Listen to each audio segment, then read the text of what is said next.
not only our home, but our mother. Wendell Berry says it well in How to Be a Poet, to remind myself, there are no unsacred places.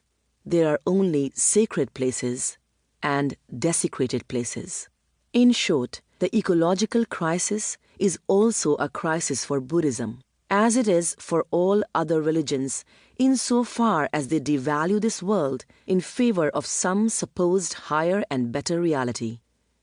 In response to our urgent situation, it is necessary to clarify its essential message. In this regard, Buddhism, the path of awakening, must itself awaken. As Thanissara emphasizes, this issue demands the best of all of us.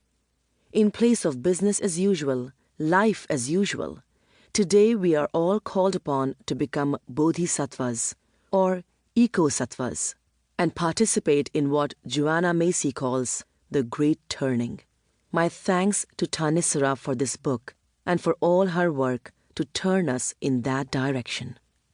David Loy, Niwot, Colorado. Introduction. This is a book I would have preferred not to write. I would have liked to write something lighter, happier, and more innocent. I would have liked to walk you through a serene wooded landscape, but instead I ask you to look with me at a burnt and tortured earth, with its polluted rivers, dying oceans, razed forests, devastated wastelands, and its litany of extinct species. I particularly invite my Dharma friends to take this walk with me, especially those of us who would like our mindfulness and meditation practices to render us immune from the impact of a burning world. However difficult the reality, at the end of the day, just as the Buddha encouraged in his teaching of the first noble truth of the fact that human beings suffer, it's always better to face the truth of our precarious situation rather than avoid it. In doing so, we can explore the causes of suffering and realize solutions, as in the second and third truths. The simple truth that craving leads to suffering, and when we stop craving, our suffering ceases.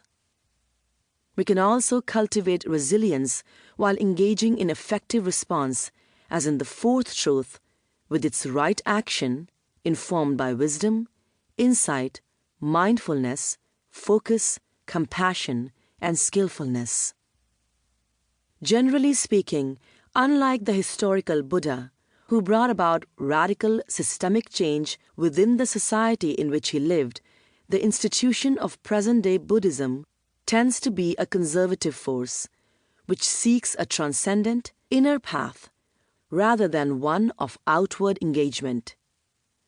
Over the last several decades, Western Buddhist movements have been busy cultivating personal enlightenment journeys and building centers, monasteries, and sanghas in which to walk our individual paths. Alongside these activities, we have been finding ways to bring the Dharma into contemporary contexts, which, besides translating texts, writing, and teaching, involve adapting the Dharma to new issues, psychologies, and cultures. While we've had a positive impact on our surrounding communities, we haven't really felt the need to become activists focused on changing the system. If we moved into engaged Buddhist practice, it was largely ministering in areas that are byproducts of systemic inequality. For example, addressing psychological pain due to the generational trauma of the wounding systems we live in. We have yet to come to terms with centuries of injustices that perpetuate systemic suffering and therefore need to be addressed systemically as well as collectively. By necessity, such a reckoning has to move Dharma practice beyond a personal introversion and quietism.